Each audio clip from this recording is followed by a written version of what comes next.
को सरकार को लग जाना चाहिए कि अगली बार जब वो वोट मांगेंगे मंदिर और मस्जिद हिंदू मुस्लिम के नाम पे, तो उसको ये लग जाना चाहिए कि अब वोट इस नाम पे नहीं, वोट तब मिलेगा जब मैं एसएससी के मिसमैनेजमेंट की पारदर्शिता की बात करूंगा, जब मैं अपने रैलियों में शिक्षा की बात करूंगा, गरीबी की बात करूंगा। सरकार को इस बारी ऐसा लग जाना चाहिए और आप ये कर सकते हैं। आपकी संख्या 13 से 15 लाख है, जो अपने आप में एक बहुत बड़ी संख्या है। इस बारी सरकार को लगना चाहिए एक पेपर लीक नहीं हुआ, इस बारी तो मेरा वोट बैंक लीक हुआ है। सरकार को लगना चाहिए, सरकार को डर लगना चाहिए, चाहे वो कोई भी सरकार में।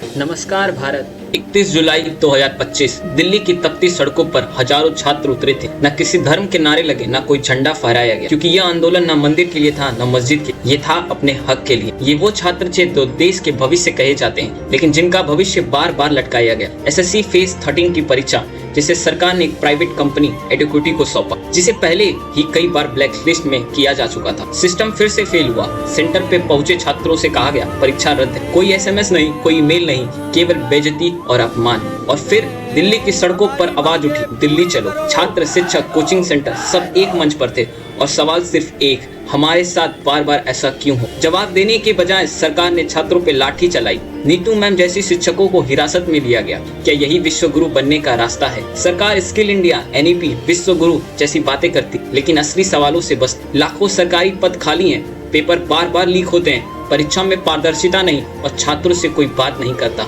तो इस बार 31 जुलाई को छात्र संदेश लेकर आए थे।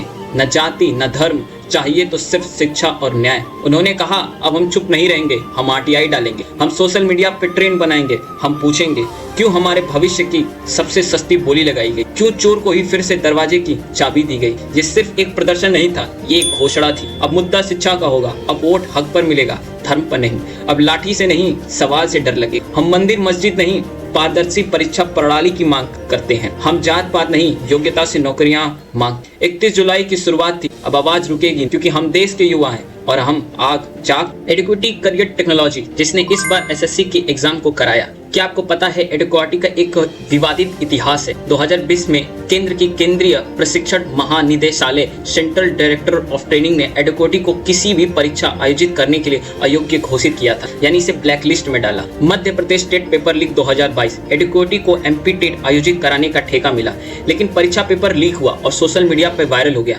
इसके लिए एक उच्च न्यायाधीश तक जांच। पटवारी परीक्षा और एमबीए सेट 2023 एमपी पटवारी परीक्षा और महाराष्ट्र एमबीए सेट में तकनीक गड़बड़ियां, पेपर लीक और प्रशासनिक त्रुटियां सामने आई। छात्रों ने कोर्ट में आवेदन किया, एमपी हाई कोर्ट में याचिका, मध्य प्रदेश उच्च न्यायालय में नोटिस जारी किया था कि भले एडुकेटी को ब्लैक लिस्टेड थी, फिर भी उस पर परीक्षा आयोजित कराने का ठेका दिया। इस सबके बीच एडुकेटी लगातार विवादों के बीच संयुक्त ठेकों को जीतती रही, जो छात्रों में रोष और चिंता का कारण बना। फिर भी एसएससी ने एडुकेटी को क्यों सौंपा ठेका? आर्थिक कारण, सबसे कम बोली मामला। टीसीएस जो पिछले वर्षों से एसएससी की परीक्षा सफलतापूर्वक आयोजित करती आ रही है, इस बार एडुकेटी से महंगी बोली लाई। एडुकेटी ने टीसीएस से उचित कम बोली लगाई, जिसके कारण एसएससी ने आर्थिक दृष्टि से उसे ठेका दे दिया। इस बजट में केंद्रित निर्णय पर छात्रों ने आरोप लगाया कि आयोग ने उनकी भावी नौकरी और भविष्य के साथ पैसा बचाने की नीति अपनी। Commission give the contract to save the money. सरकारी ठेका प्रक्रिया में पुराने प्रदर्शन को देखते हुए प्रतिबंध नहीं होते।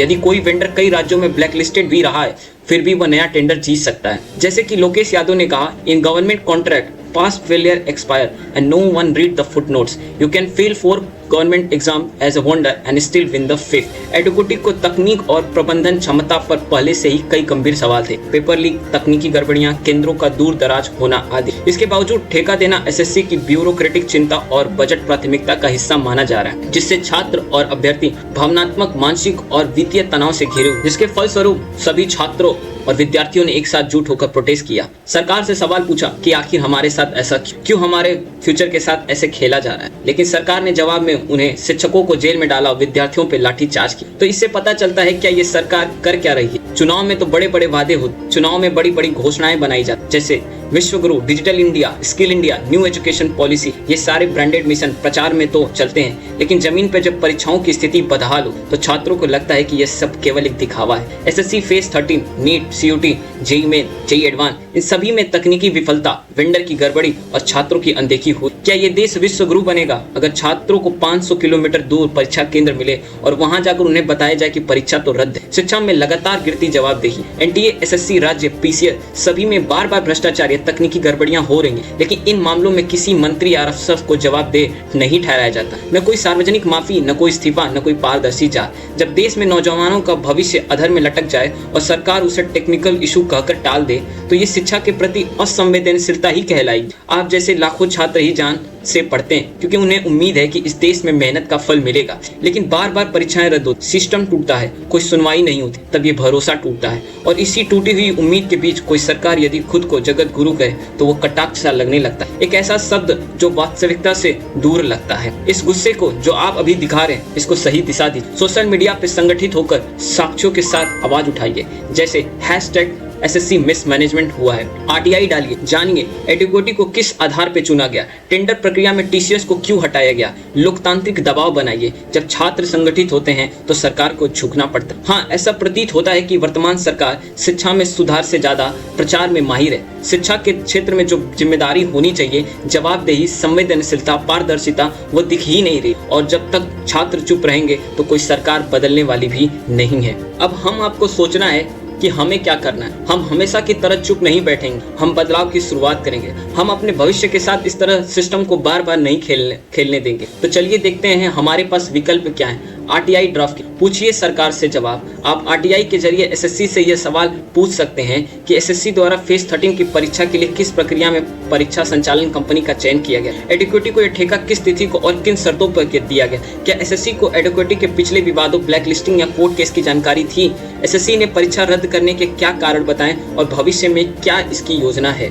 रिपोर्ट, पीडीएफ दोस्तों, मीडिया और सोशल मीडिया पर फैलाने की कोशिश की। हर जगह फैला दीजिए कि आपके साथ क्या हुआ है। इसे एक सिर्फ ऑन द ग्राउंड ही आंदोलन नहीं, पूरे इंटरनेट पे ट्रेंडिंग फैला दीजिए कि एसएससी मिसमैनेजमेंट क्या है, कितने लाखों बच्चों के साथ स्कैम हुआ है, किस तरीके से सरकार ने उनके ऊपर लाठीचार्ज किया गया, किस तरीके से शिक्षकों के साथ दुराचार किया गया। ये सभी आपको दिखाना चाहिए। और छात्रों को जोड़िए, अपनी एक टीम बनाइए। आंदोलन केवल अकेले नहीं जीते जाते, जितने ज्यादा छात्र जुड़ेंगे उतनी ही जोरदार आवाज बनेगी। आप ये कह सकते हैं 10 से 15 साथियों से संपर्क करें जो एसएससी, नीट, सीयूटी जैसी परीक्षा दे रहे हैं। टेलीग्राम करिए या व्हाट्सएप करके ग्रुप बनाइए, उन तक आरटीआई पोस्टर और वीडियो पहुंचाइए। मैं सभी सरकारों से कहूंगा कि आप चुनावों में तो हमें हिंदू, मुस्लिम, धर्म, जाति और भावनाओं के नाम पे वोट मांगते हो, लेकिन लोकतंत्र की सेहत के लिए तो ये बहुत खतरनाक संकेत है ना। कोई बात नहीं करता बेरोजगारी और शिक्षा जैसे सबसे बड़े मुद्दे पे। सीएमआई के अनुसार 2024-25 में भारत में 20% युवा बेरोजगार है। फिर भी किसी चुनाव में आपको शिक्षा, रोजगार या पेपर लीक जैसी बड़ी बड़ी बहसें नहीं दिखती। क्यों? क्योंकि राजनीतिक दल जानते हैं कि धार्मिक, जातीय भावनाएं उकसाना आसान है, पढ़ाई और करियर के सवालों से भागना भी। वोट मांगना मुद्दों से नहीं, भावनाओं से। हर चुनाव में शिक्षा, एसएससी, नीट, किसी आंदोलन जैसे गंभीर मुद्दे की जगह राम मंदिर, मस्जिद, धर्म परिवर्तन, जातिगत आरक्षण आदि पर बहस होती और हम सबसे इसी भावनात्मक विचारों पे सरकार वोट लेती है। लेकिन आप सभी को अब ध्यान देना है। मैं सभी भारतवासियों से कहता हूँ कि ध्यान भटकाने के हथियार बन चुके हैं आज जातिगत और धर्म के नाम पर वोट मांगना, लेकिन आपको इनसे कुछ नहीं मिलेगा अगर आप उस सरकार को वोट दीजिए जो बात करती है कि पेपर लीक क्यों होते हैं, नौकरी कब आएगी, मुझे 500 किलोमीटर दूर सेंटर क्यों मिलता है, मेरी पढ़ाई का सिस्टम पारदर्शी क्यों नहीं है। जो ये सवालों का जवाब दे, जो पारदर्शिता लाए, उसी को वोट दी। समाधान यही है। जब तक छात्र खुद एकजुट होकर अपने असली मुद्दों को वोट में बदलने की ताकत नहीं बनाते, तब तक धर्म, जाति ही भाषणों का विषय रहेंगे। जो नेता पेपर लीक, नौकरी, शिक्षा की बात करे उसे वोट दी। धर्म या जाति की भावना में बहकर वोट मत दीजिए। धर्म, जाति की भावना में बहकर दंगा मत कीजिए। धर्म और जाति की भावना में बहकर सोसाइटी में क्रिटिसाइज मत करिए। हम सब एक हैं और ये सरकार इन्हीं भावनाओं का फायदा उठाती है। क्योंकि जब परीक्षा फेल होती है तो ना आपकी जाति काम आती है, ना मंदिर और मस्जिद। न मंदिर न मस्जिद, हमें चाहिए एजुकेशन, जॉब की सुरक्षा, न जाति न धर्म की बात। पहले तो सही परीक्षा और नौकरी का हक अगर हमें चाहिए। यानी इस आंदोलन को सरकार को लग जाना चाहिए कि अगली बार जब वो वोट मांगेंगे मंदिर और मस्जिद, हिंदू मुस्लिम के नाम पे, तो उसको ये लग जाना चाहिए कि अब वोट इस नाम पे नहीं, वोट तब मिलेगा जब मैं एसएससी के मिसमैनेजमेंट की पारदर्शिता की बात करूंगा, जब मैं अपने रैलियों में शिक्षा की बात करूंगा, गरीबी की बात करूंगा। सरकार को इस बारी ऐसा लग जाना चाहिए और आप ये कर सकते हैं। आपकी संख्या 13 से 15 लाख है, जो अपने आप में एक बहुत बड़ी संख्या है। इस बारी सरकार को लगना चाहिए एक पेपर लीक नहीं हुआ, इस बारी तो मेरा वोट बैंक लीक हुआ है। सरकार को लगना चाहिए, सरकार को डर लगना चाहिए, चाहे वो कोई